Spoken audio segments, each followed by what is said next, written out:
बेटा विलेयता पर एक और टाइप का क्वेश्चन हमारे यहाँ आता है। क्या आता है? कल हम लोगों ने इस बात को पढ़ा कि जब हम किसी एसिड की बात करते हैं, कार्बोक्सिलिक एसिड की बात करते हैं, फॉर्मूला होता है RCOOH। आपने बताया कि सर इसमें दो पार्ट होते हैं, पहला भाग एल्किल भाग और दूसरा भाग होता है कार्बोक्सिलिक भाग। आपने समझा इस बात को कि किसी भी यौगिक में या किसी भी कार्बोक्सिलिक एसिड में जो कार्बोक्सिलिक भाग होता है, बेटा ये भाग जल में घुलनशीलता को शो करता है, ये भाग जल में घुलनशील होता है। या बेटा आप जल में घुलनशील नहीं करना चाहते तो आप इसको कह सकते हैं जल स्नेही होता है। ये पार्ट कैसा बोल सकते हैं कि ये जल स्नेही है। अभी ध्यान देते हैं, अब अगर मैं एल्किल भाग की बात करता हूं तो आप लोगों ने बताया था कि सर ये पार्ट तो जल में घुलने के लिए उत्तरदायी नहीं है, और हमने इस पार्ट को कहा था कि ये जल में कैसा है? अघुलनशील है।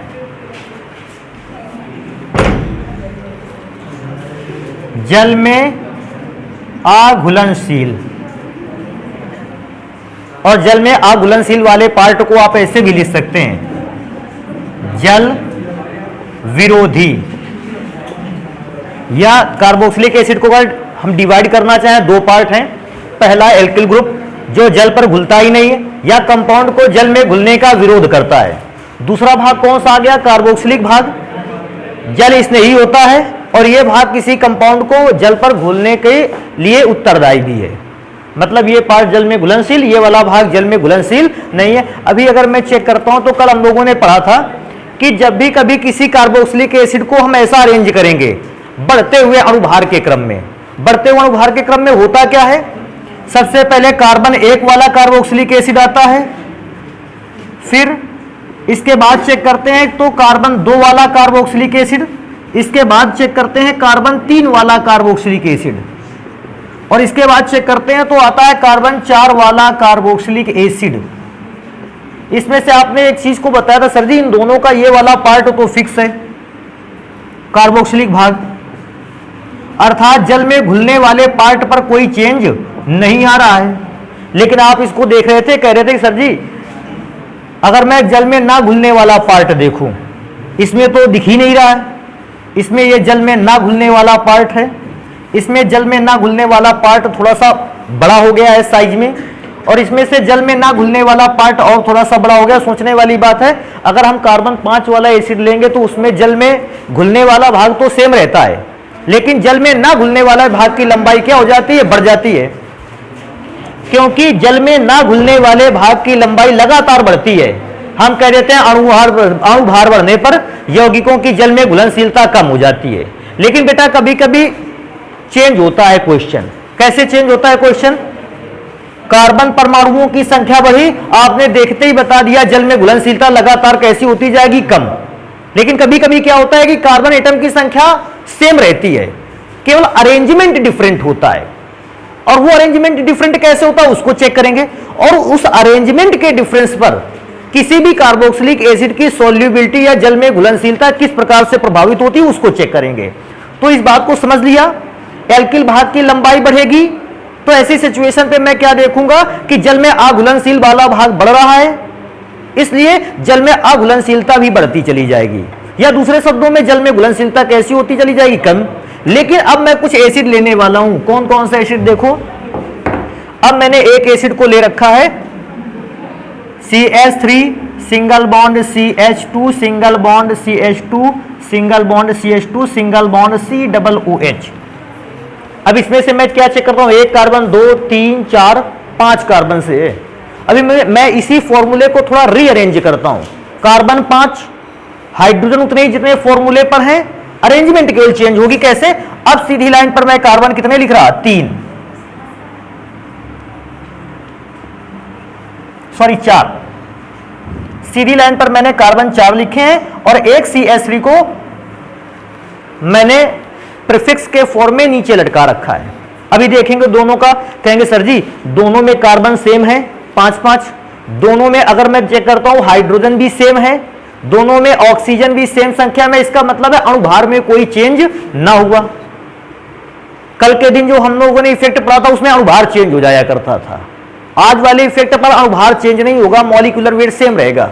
अभी मैं एक और अरेंजमेंट बनाता हूं। क्या? अब सीधी लाइन में मैं कितने कार्बन को रखूं? 3 को।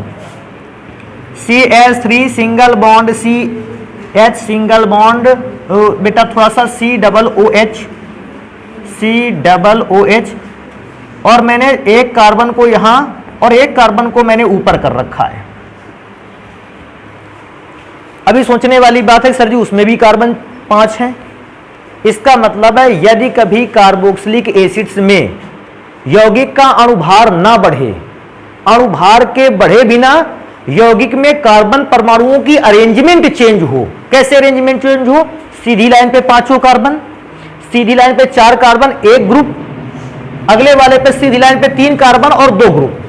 तो इस तरह से घुलनशीलता या विलेयता पर कैसे इफेक्ट पड़ता है, पहले इस चीज को चेक करेंगे। देखो सबसे पहली बात जो आपको जान लेना है, बेटा ये तो जल में घुलने वाला पार्ट है, चेक किया आपने। इसमें यहां जल में घुलने वाला पार्ट है, इसमें यहां जल में घुलने वाला पार्ट है। अभी तीनों पे आपने देखा जल में घुलने वाले पार्ट की लंबाई या भाग की लंबाई तीनों में आपस में कैसी थी? बराबर। तो भैया उससे तो हम चेक नहीं कर पाएंगे क्योंकि तीनों में जल में घुलने वाले भाग की लंबाई बराबर है। हम ऐसे कैसे कहते हैं कि जल में घुलनशीलता कम है या ज्यादा? तो बेटा अब जल में घुलनशीलता को डिपेंड करेगा एल्किल भाग, ये डिपेंड करेगा। अच्छा आप इस बात को पढ़ चुके हैं, जब भी कभी जल में घुलने वाला भाग बड़ा होगा तो घुलनशीलता बढ़ती है, लेकिन जब जल में ना घुलने वाला भाग बड़ा होता है तो वो जल में घुलनशीलता को कैसा कर देता है? कम।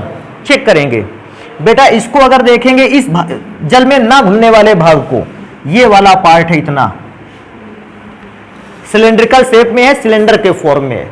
इसको देखा, ये जल में ना घुलने वाला भाग है, और मैंने इसको देखा, ये जल में ना घुलने वाला भाग है।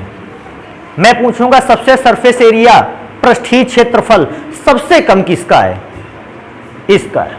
अच्छा आप लोगों ने हाई स्कूल में पढ़ा भी होगा, एक क्वेश्चन हुआ करता था, मुझे भी याद है कि ऐसा कुछ होता था कि आपको बेलन, शंकु और गोला दिया गया था और उसमें से आपसे पूछा था कि सबसे छोटा पृष्ठीय क्षेत्रफल क्या है, या फिर ऐसा देता था सेम लंबाई और त्रिज्या का बेलन होता था, सेम लंबाई और त्रिज्या का शंकु होता था, और उसी रेडियस का होता था एक गोला, और आपसे कहता था तीनों के पृष्ठीय क्षेत्रफलों का अनुपात क्या होगा।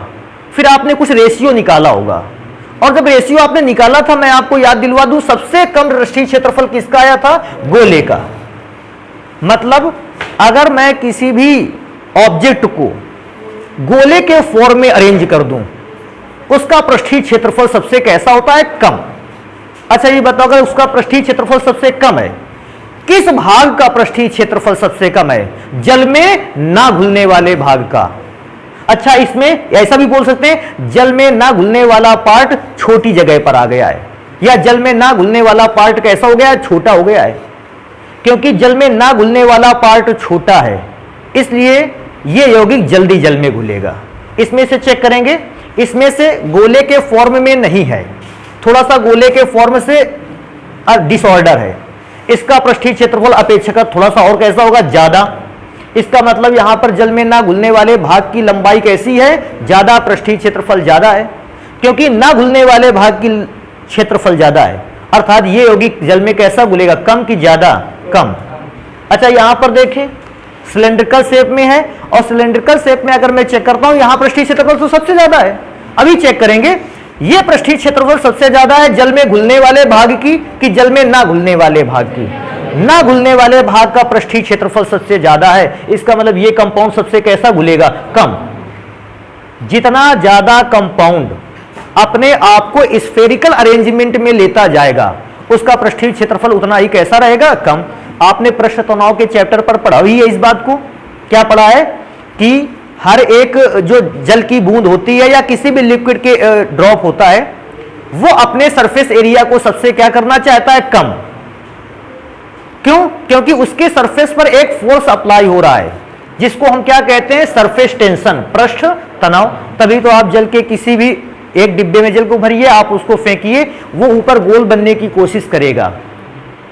गोल क्योंकि बनने की कोशिश करेगा, वो अपने सरफेस एरिया को सबसे कैसा करना चाहता है, कम। इसका मतलब गोल के फॉर्म में हो गया, गोले के फॉर्म में हो गया, उसका पृष्ठीय क्षेत्रफल सबसे कम है, क्योंकि वहां जल में घुलने वाले भाग का, जल में ना घुलने वाले भाग का पृष्ठीय क्षेत्रफल सबसे कम है, ना घुलने वाला भाग कम है, इसलिए जल में घुलनशीलता इसकी कैसी होगी, ज्यादा, इसकी उससे जल में घुलनशीलता कम। और अगर सेम एक सिंगल अरेंजमेंट में जल में घुलनशीलता सबसे कम, तो इस बात को ध्यान रखेंगे। एक ऐसा भी ध्यान रख सकते हैं आप, कैसे, कहता है primary carboxylic acid, secondary carboxylic acid और टर्सरी कार्बोक्सिलिक एसिड में से सबसे अधिक जल में घुलनशील कौन है, टर्सरी कार्बोक्सिलिक एसिड। उससे कम घुलनशील कौन सा है, सेकेंडरी कार्बोक्सिलिक एसिड, और उससे कम घुलनशील कौन सा है, primary carboxylic acid. Primary carboxylic acid के सरफेस एरिया के ज्यादा होने के कारण इसकी जल में घुलनशीलता कैसी हो जाती है, कम। अब आप इस बात को ध्यान रखोगे, क्योंकि कल हम लोगों ने मॉलिक्यूलर वेट के बढ़ते अरेंजमेंट में लिखा था एसिड्स को, तो वो रूल हुआ था, तो मैंने सोचा एक रूल और करवा लेते हैं जिसमें मॉलिक्यूलर वेट बढ़ ही नहीं रहा, same carbon, same hydrogen, same oxygen के नंबर की संख्याएं, तो मॉलिक्यूलर वेट बढ़ेगा नहीं। तो उस जगह पर हम अरेंजमेंट कैसी देखेंगे, तो ध्यान रखिएगा इसको, जितना स्फेरिकल होता जाएगा जल में घुलनशीलता ज्यादा। तो इस बात को मैं हटाता हूं और पढ़ते हैं नेक्स्ट गुण इसका। ये आ जाएगा बेटा, ये वाला आ जाइए भाई। तुमको ये चेक करना है कौन सा भाग घटता या बढ़ता है, बस उससे मतलब रखना है। अगर मैं देखो एक क्वेश्चन हम तुम लोगों के लिए देते, तुमको ध्यान देना है।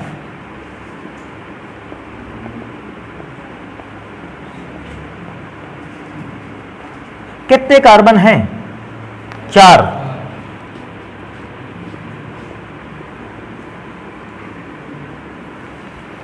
अच्छा, मैं जल में घुलने वाले भाग के हैं 2, और जब इसमें जल में घुलने वाला भाग कौन सा यौगिक जल में ज्यादा घुलेगा, ऊपर वाला। मतलब रट के रखो नहीं किसी चीज को, अपने दिमाग में बना लो कि जल में घुलने वाला भाग कौन सा है और जल में ना घुलने वाला भाग कौन सा है। इसमें ऐसे भी सोच सकते थे कि जल में ना घुलने वाला भाग ये, और इसमें जल में ना घुलने वाला भाग ये, उसमें छोटा है।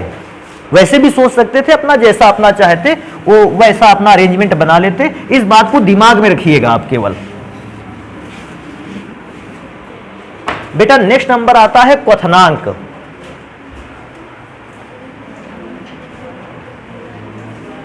अच्छा, क्वथनांक होता क्या है, पहले मैं इस बात को बताऊं। क्वथनांक होता है कि अगर आपके पास कोई भी लिक्विड सब्सटेंस है, द्रव पदार्थ है, मैंने यहां द्रव पदार्थ को भर रखा है।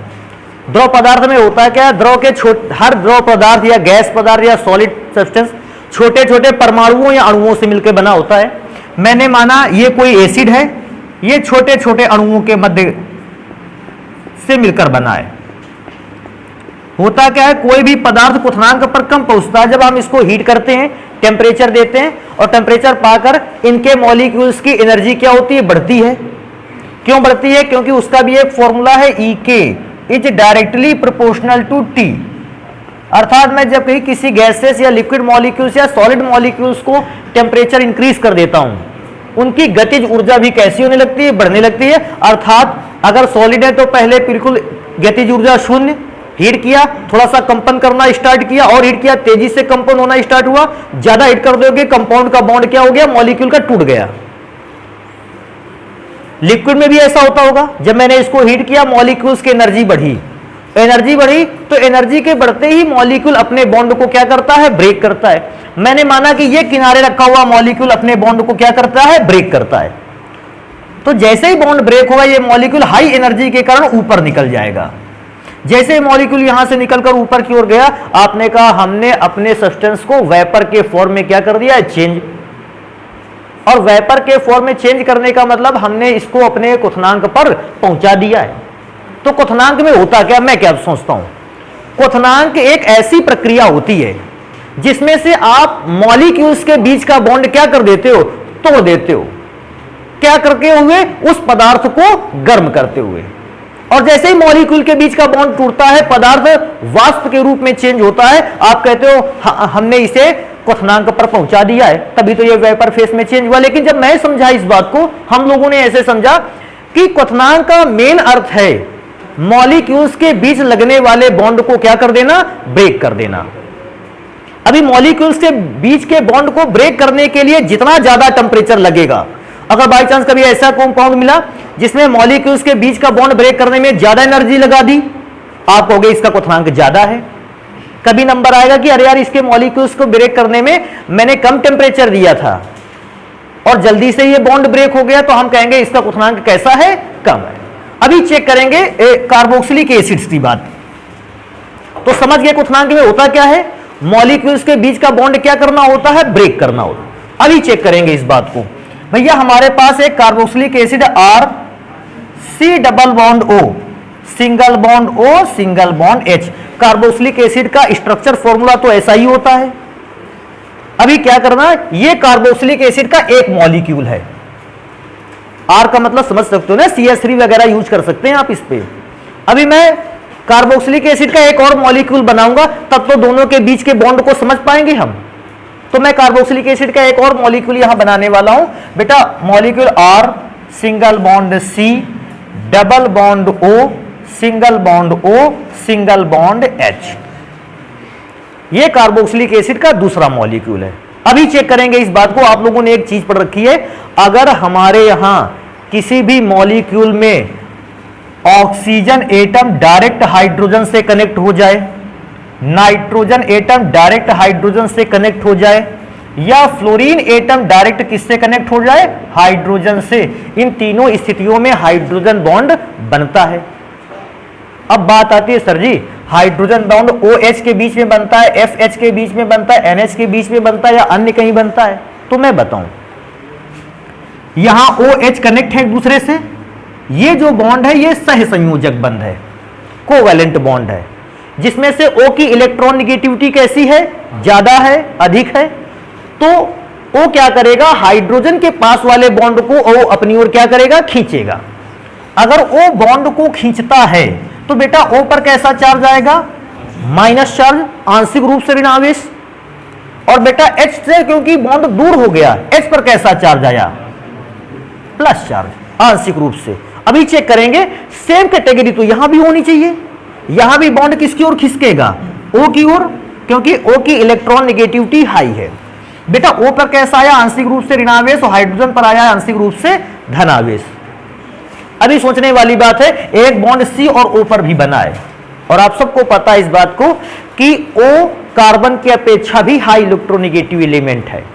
अगर ऑक्सीजन कार्बन से हाई इलेक्ट्रोनेगेटिव एलिमेंट है तो कार्बन के भी बॉन्ड को ऑक्सीजन अपनी ओर क्या करेगा, खींचेगा। और जब खींचेगा बेटा तो ऐसी सिचुएशन पर इस पे भी ऋण चार्ज और इस पे कैसा चार्ज आएगा, धन। समझते रहना इसको। बेटा यहां पे भी तो C और O के बीच का बॉन्ड बना है, बिकॉज हाई इलेक्ट्रोनेगेटिव एटम कौन है, O। बॉन्ड C से किसकी ओर खिसक जाएगा, O की ओर। अगर O की ओर खिसकेगा O पर कैसा चार्ज आना चाहिए, कंप्लीटली ऋणावेश की पार्शियली ऋण चार्ज, आंशिक रूप से। और कार्बन पर आंशिक रूप से कैसा आना चाहिए, धनावेश।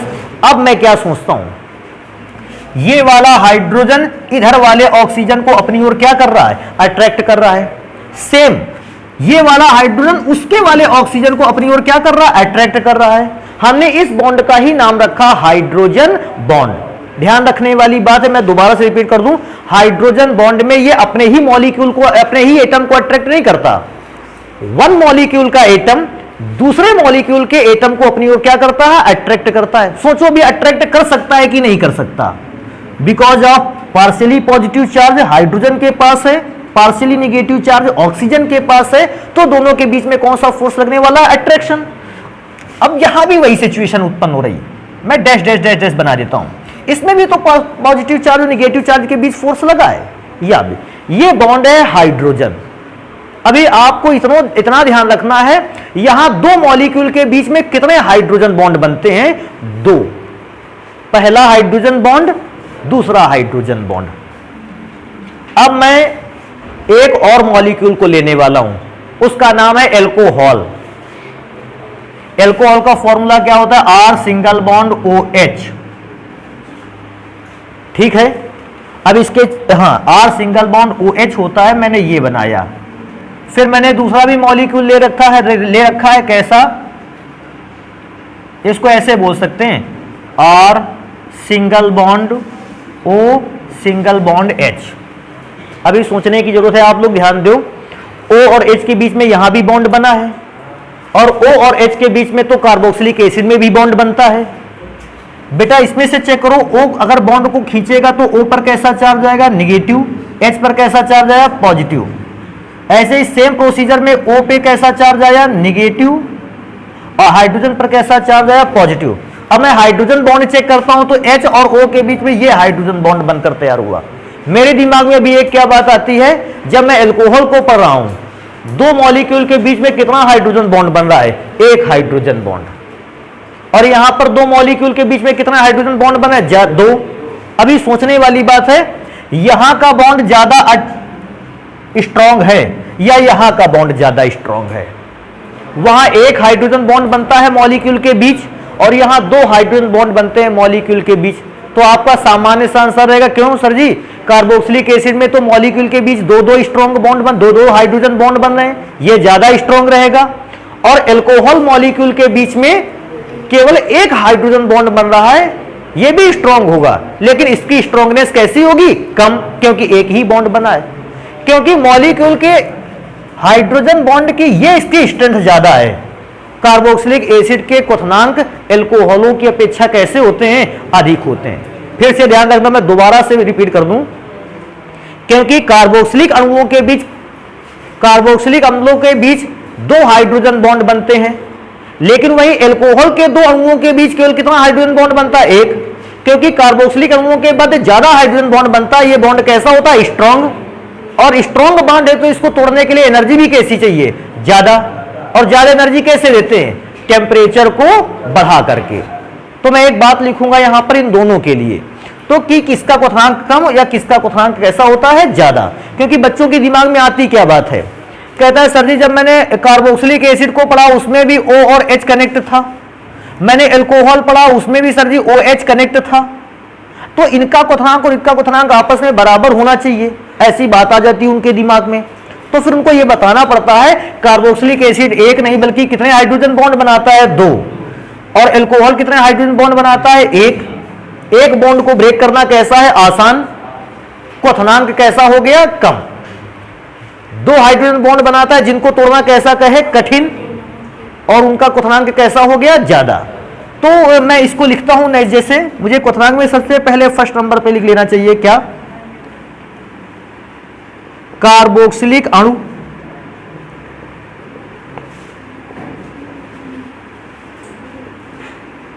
कार्बोक्सिलिक अम्ल के दो अणुओं के मध्य, दो अणुओं के मध्य दो हाइड्रोजन बॉन्ड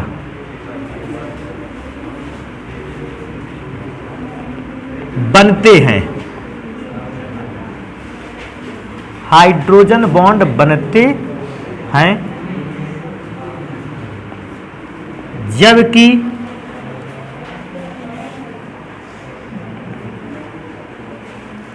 अल्कोहल के दो अणुओं के मध्य,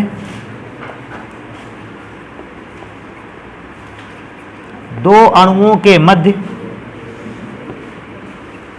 केवल एक हाइड्रोजन बॉन्ड या आबंध बनता है। अतः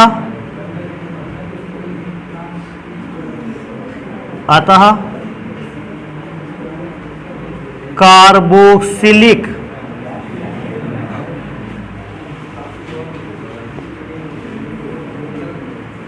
अणुओं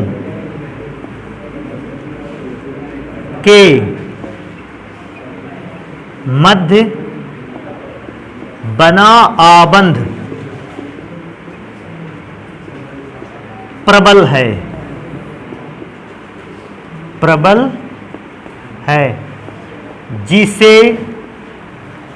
तोड़ने के लिए, जिसे तोड़ने के लिए अधिक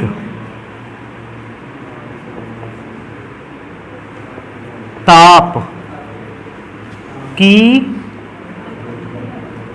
आवश्यकता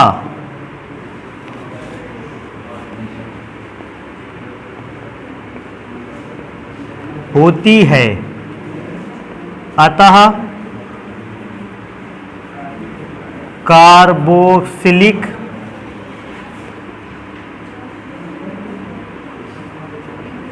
एसिड्स के क्वथनांक एल्कोहलों की तुलना में अधिक होते हैं, अधिक होते हैं।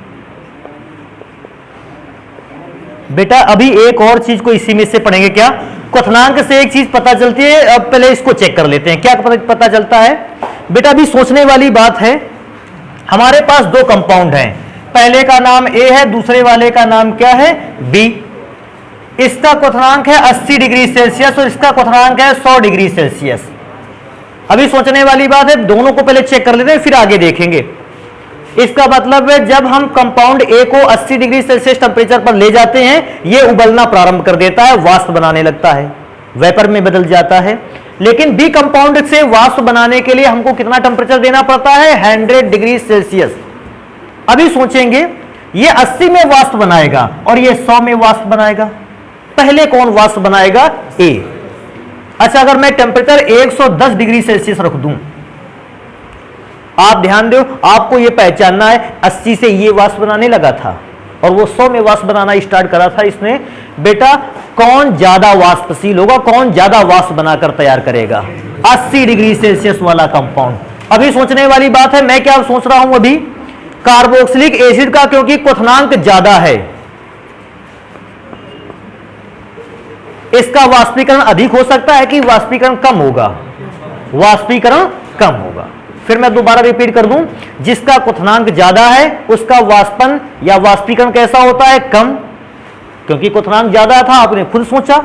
अगर सोचो एक चीज को, अगर मैं टेम्परेचर 199 डिग्री सेल्सियस रखूं, यह तो वेपर ही नहीं बनाएगा, वाष्पित होगा ही नहीं, वाष्पीकरण नहीं होगा, लेकिन इसका वाष्पीकरण होगा। तो मैं क्या बताऊंगा एल्कोहल और एसिड में से? क्योंकि एसिड का अगर क्वथनांक ज्यादा है, ये एल्कोहलों की अपेक्षा कम वाष्पशील है। ध्यान रखना इसको, एल्कोहल अधिक वाष्पशील है और एसिड उनके कंपेयर में कैसे हैं? कम वाष्पशील है। एक नंबर को मैं यहां भी लिखता हूं, लिखते हैं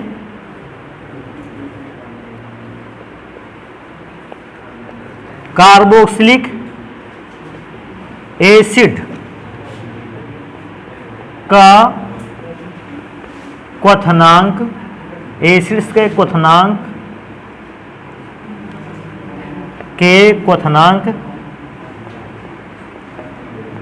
समान कार्बन एटम वाले एल्कोहलों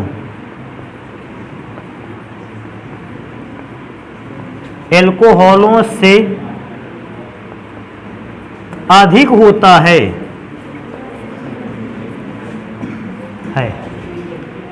अतः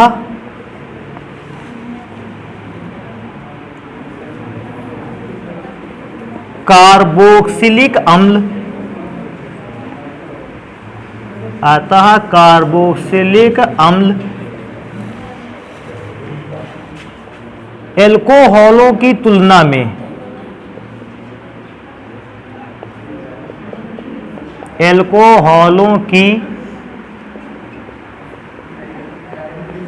में कम वाष्पशील होते हैं, कम वाष्पशील होते हैं। एक और चीज मैं थर्ड पार्ट पे इसको लिखना चाहूंगा क्वथनांक वाले ही मैटर पर, क्या कि अगर मैं कभी कभी ऐसी भी सिचुएशन आई है, वाष्पशील कम कैसा रहा है, इसको भी एक और माध्यम पढ़ते हैं कि अगर आपने कभी किसी एसिड को हीट भी किया है, तो हीट करने पर, क्योंकि ये बॉन्ड दो जगह लग रहा है स्ट्रांग है, हीट करने पर पदार्थ के दो अणु एक साथ वाष्प में चेंज हो जाते हैं, दो अणु एक साथ वेपर फेस में चले जाते हैं। फिर मैं दोबारा बता दूं, क्योंकि डबल हाइड्रोजन बॉन्ड लग रहा है, स्ट्रॉन्ग फोर्स है, आप इसे गर्म करते हैं फिर भी ये बॉन्ड नहीं टूट पाता है। और जब टूट नहीं पाता है तो दो दो मॉलिक्यूल एक साथ वेपर फेस में चले जाते हैं। और मैं क्या सोचता हूं, लिक्विड फेस में तो दो दो मॉलिक्यूल आपस में जुड़े ही थे, मैंने हीट किया, हीट करने से भी ये बॉन्ड ना ब्रेक हुआ और एक साथ दो मॉलिक्यूल गैस वाष्प के रूप में चले गए। मैंने बता दिया ये डाइमर रूप में रहता है। डाइमर रूप में का मतलब होता है दो दो अणु एक साथ इसके संगुणित रहते हैं, द्रव अवस्था में भी और वाष्प अवस्था में भी। तो एक और चीज लिखेंगे इसमें से,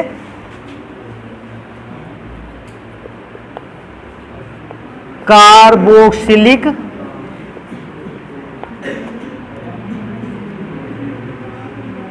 अम्ल द्विअणुक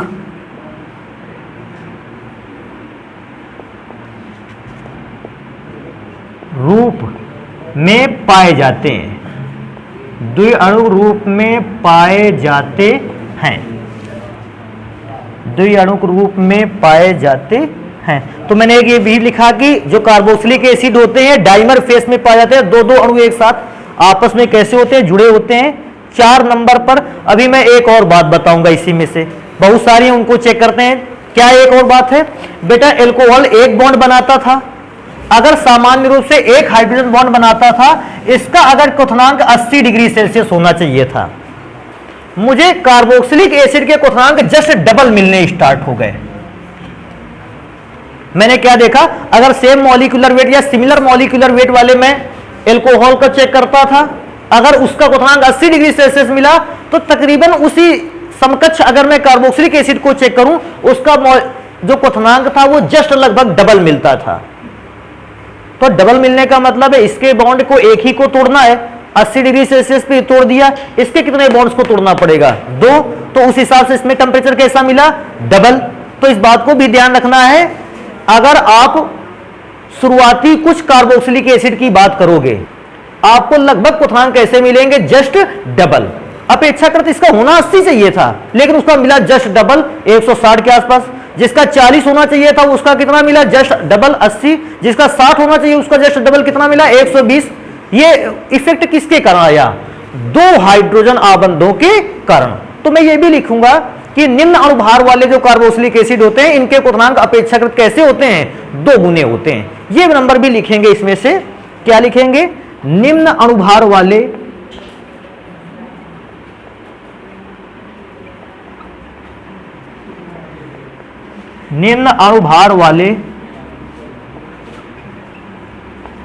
कार्बोक्सिलिक एसिड के क्वथनांक अपेक्षाकृत 2 गुने होते हैं, अपेक्षाकृत 2 गुने होते हैं। तो बेटा ये केवल क्वथनांक पर आधारित आर्टिकल है, इसको ध्यान रखेंगे। सबसे बड़ा क्वथनांक पर अगर आपको ध्यान देना है, ये डबल हाइड्रोजन बॉन्ड, यही सारे गुणों को चेंज करता चला जा रहा है। आप इसको नोट करें, गलनांक के विषय में थोड़ी सी इंफॉर्मेशन प्राप्त करते हैं। गलनांक, और बेटा गलनांक को पता, कार्बोक्सिलिक एसिड्स के या अल्कोहल के किसी भी कंपाउंड की बात हो जाए, गलनांक और क्वथनांक को गलनांक को पता करने का बड़ा ही इंटरेस्टेड फॉर्म है। आपने तैयार कर लिया तो अच्छी बात है, नहीं तैयार किया तो फिर आप भाई समझें इस चीज को। चेक करेंगे गलनांक क्वथनांक किस बात पे डिपेंड करता है। मैंने 2 कंपाउंड बना रखे हैं। सबसे पहले CH3 single bond CH2 single bond CH2 single bond COOH, ये पहला कंपाउंड है। अगर इसको चेक करेंगे तो कार्बन 1, 2, 3 और 4, ये 4 कार्बन एटम वाला कार्बोक्सिलिक एसिड है। अभी इसके जस्ट नीचे एक और बनाकर तैयार करते हैं या इससे दूर रखते हैं इधर की तरफ, CH3 single bond CH2 single bond CH2 single bond CH2 single bond COOH। और यहां मैंने कितने कार्बन वाला कार्बोक्सिलिक एसिड बनाया है,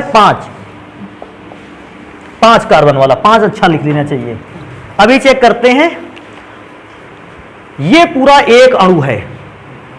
अब मैं इसके अगल बगल साइड में राइट साइड पे, लेफ्ट साइड पे, ऊपर या नीचे, अगर यही वाला मॉलिक्यूल रखना चाहूं, देखो सेटिंग इसकी, मैं यही मॉलिक्यूल अगर यहां से रखना चाहूं, देखो कैसे बनाता है, साइड में रखना चाहता हूं मैं इसके CH3 CH2 CH2 COOH। देखो अरेंजमेंट भी बिल्कुल अच्छे ढंग से मिल गई, मॉलिक्यूल एक दूसरे के कैसे आ गए, समीप। अभी उसको अरेंजमेंट बनाते हैं, एक यही फॉर्मूला बनाकर तैयार करते हैं। बेटा चेक करते हैं, CH3 single bond CH2 single bond CH2 single bond CH2 single bond COOH। अभी चेक करेंगे, जिस हिसाब से ये अरेंजमेंट अच्छे ढंग से बैठ गई है, क्या ये अरेंजमेंट उतने अच्छे ढंग से बैठी है? इसका मतलब मैं क्या सोचता हूं, अरेंजमेंट उसमें अच्छे ढंग से इसलिए नहीं बैठी है। मैं क्या चेक करता हूं कि अगर मैं इन दोनों के अणुओं की बात करूं ऐसी सिचुएशन पर, इसका पार्ट नीचे से खत्म हुआ, नीचे पर ही समाप्त हुआ, चालू भी यहीं से हुआ था, खत्म भी नीचे से हुआ और नीचे से ही स्टार्ट हुआ। इसमें से क्या रहा, इन नीचे वाले अणुओं के बीच में थोड़ा सा गैप कैसा रहा, ज्यादा। और जब बेटा अणुओं के बीच में ये गैप थोड़ा सा ज्यादा हो गया, तो आपने एक फॉर्मूला पढ़ा है अट्रैक्शन फोर्स का, या ऐसा पढ़ा होगा R² या पढ़ा होगा D²। कभी भी दो पार्टिकल्स के बीच का अट्रैक्शन फोर्स उनके बीच की दूरी पर डिपेंड करता है। अगर दूरी ज्यादा तो अट्रैक्शन फोर्स कम, दूरी कम तो अट्रैक्शन फोर्स ज्यादा। अभी चेक करना है बेटा, ये पहला मॉलिक्यूल और यहां से दूसरा मॉलिक्यूल, इसमें मैं दूरी की बात करूं, यहां एक मॉलिक्यूल केवल एक मॉलिक्यूल के नजदीक है, और इसमें से देखो ये वाला इसके नजदीक है और ये वाला इसके नजदीक है। अभी सोचने वाली बात है, वहां अट्रैक्शन फोर्स अगर लगेगा भी तो हाई अट्रैक्शन फोर्स कितने के बीच में होगा, एक ही एक ग्रुप के बीच में होगा। और यहां बेटा अट्रैक्शन फोर्स अगर लगे कितने ग्रुप के बीच में, दो ग्रुप के बीच में, यहां और यहां दो जगह अट्रैक्शन फोर्स हाई लगेगा। बस मैं इतनी बात बताना चाहूंगा कि अट्रैक्शन फोर्स कहां ज्यादा है, वहां विषम कार्बन परमाणुओं वाले कार्बोक्सिलिक एसिड में कि सम कार्बन वाले क्योंकि सम कार्बन वाले कार्बोक्सिलिक एसिड में आपने देखा कि ग्रुप जो है वो काफी नजदीक है, अरेंजमेंट बेस्ट बनती चली जा रही, अच्छी से अच्छी अरेंजमेंट बनती चली जा रही। आपने कहा अगर ये अच्छी अरेंजमेंट बनाता है, अब अरेंजमेंट को हम लोग वैज्ञानिक भाषा में क्या कहते हैं, कहते हैं जालक। सम कार्बन परमाणु विषम कार्बन परमाणु वाले कार्बोक्सिलिक एसिड की अपेक्षा अच्छा जालक बनाते हैं, जिससे इनके अणुओं के मध्य का अट्रैक्शन फोर्स कैसा रहता है, ज्यादा। और इन दोनों को अलग करने के लिए हमें टेम्परेचर कैसा देना पड़ता है, अधिक, और इनका गलनांक भी कैसा रहता है, अधिक। लेकिन मैं विषम कार्बन परमाणुओं को चेक करूं तो क्या है, इनमें से अरेंजमेंट की सेटिंग ज्यादा अच्छी नहीं है। क्योंकि अरेंजमेंट की सेटिंग ज्यादा अच्छी नहीं है, इसको वैज्ञानिक भाषा में कैसे बोलेंगे, इनका जालक अच्छी अरेंजमेंट में नहीं है। क्योंकि इनका जालक अच्छे अरेंजमेंट में नहीं है बेटा, इनके गलनांक और क्वथनांक कैसे होंगे, कम, due to weak attraction force. देखो मैं एक और चीज इसमें से बना सकता था, कैसे बना सकता था, अगर मुझे यहीं पर एक और अणु रखना पड़ता, देखो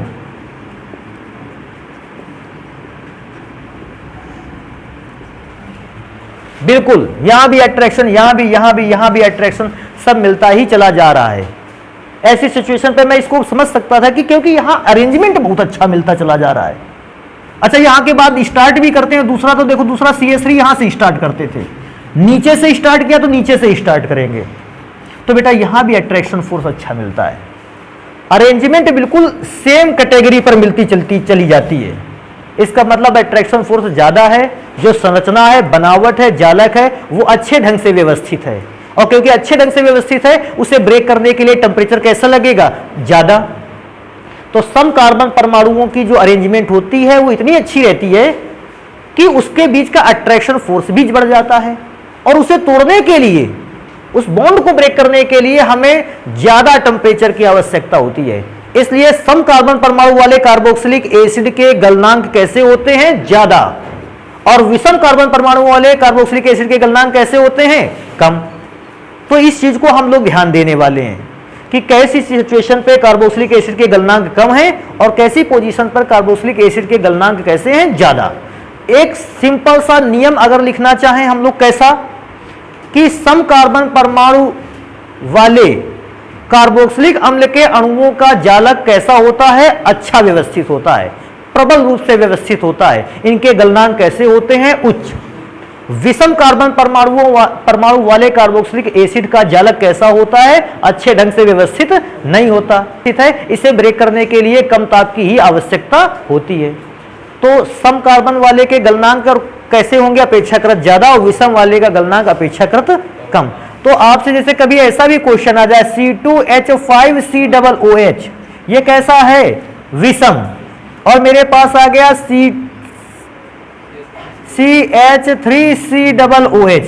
अब इनमें से दो में से गलनांक पूछता है, कहता है इसमें से गलनांक किसका कम? चेक किया मैंने, इसमें कितने कार्बन हैं?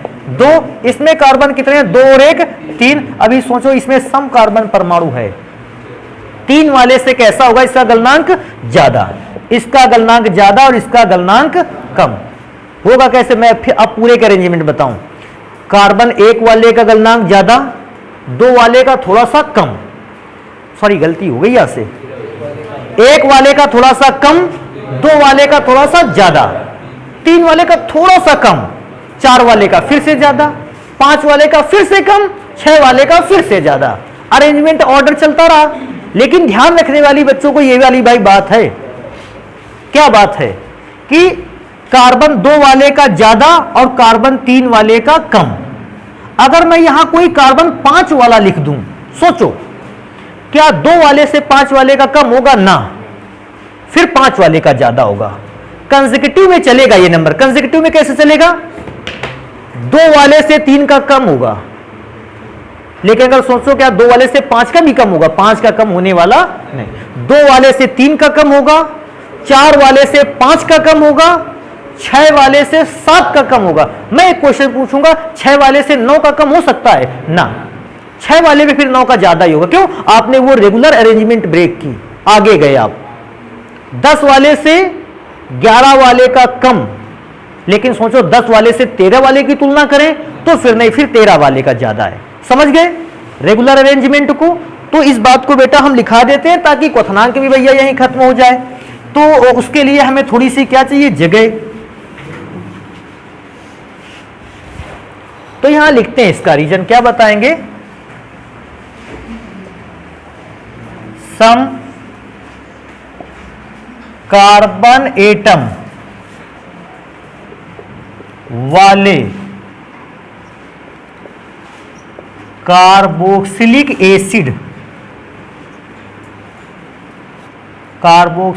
एसिड्स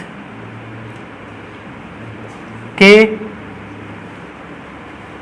अणुओं का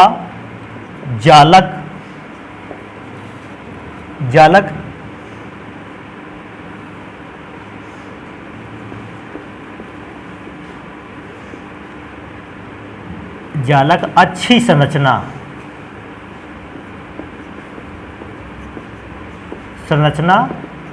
बनाता है। अतः इनके गलनांक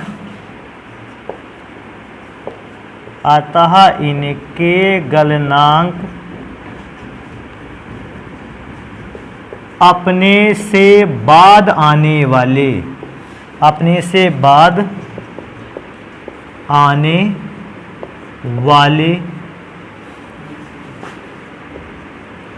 सम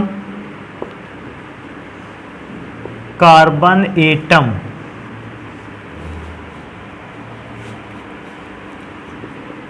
वाले कार्बोक्सिलिक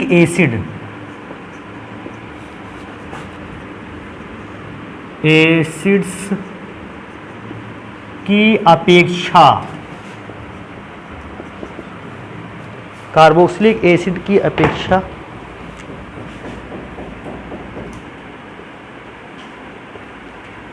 अधिक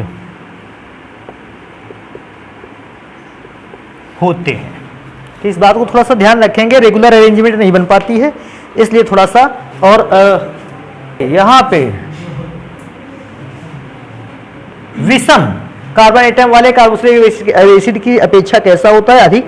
दोबारा पढ़ दे बेटा इसको, कैसे पढ़ेंगे? देखो क्या लिखा है, सम कार्बन एटम वाले कार्बोक्सिलिक एसिड के अणुओं का जालक अच्छी संरचना बनाता है, क्योंकि अच्छी संरचना बनाकर तैयार करता है। अतः इनके गलनांक अपने से जस्ट बाद आने वाले विषम कार्बन एटम वाले कार्बोक्सिलिक एसिड की अपेक्षा कैसा होता है? अधिक। एक काम करते हैं, स्ट्रक्चर भी एक एक बनाकर दिखाते हैं ताकि एग्जाम्पल के फॉर्म में स्ट्रक्चर वो बना रहेगा आप लोगों के लिए।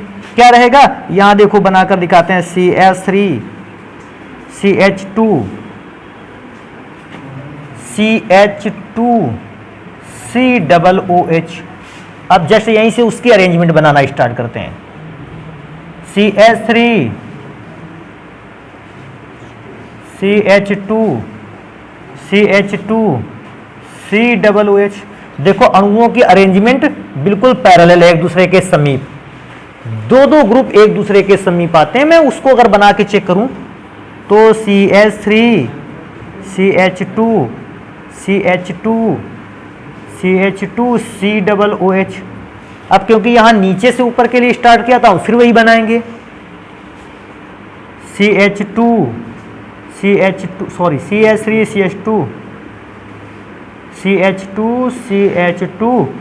COOH। अभी क्या देखा कि इसमें से पैरेलल ग्रुप नजदीक है, एक ग्रुप तो नजदीक आया, दूसरा वाला ग्रुप एक दूसरे से कैसा रहा? दूरी पर। इसका मतलब वो अरेंजमेंट ज्यादा अच्छी नहीं है। भाई अरेंजमेंट भी ज्यादा अच्छी कौन सी होती है? आपको अगर एक बॉक्स दिया जाए, कुछ बॉल दे दी जाए, आपको कहा जाए कि एक काम करो, इस बॉक्स में बॉल को भर के दिखाओ। आप दूर दूर अगर बॉल को भरते हो, वो अच्छा अरेंजमेंट नहीं है। अरेंजमेंट अच्छा कौन सा है? आप ज्यादा से ज्यादा बॉल को एक दूसरे के साथ ऐसा अरेंजमेंट बनाकर भरो कि बॉल एक दूसरे के नजदीक भी रहे और एक अच्छे क्रम में रहे, क्योंकि वो अच्छा क्रम यहां मिलता नहीं। तो उसका गलनांक कैसा रहेगा? कम। और इनका गलनांक कैसा रहेगा? अधिक। तो इसको नोट कर लेते हैं। बाकी रासायनिक गुणों को पढ़ते हैं कार्बोक्सिलिक एसिड के नेक्स्ट क्लास पे।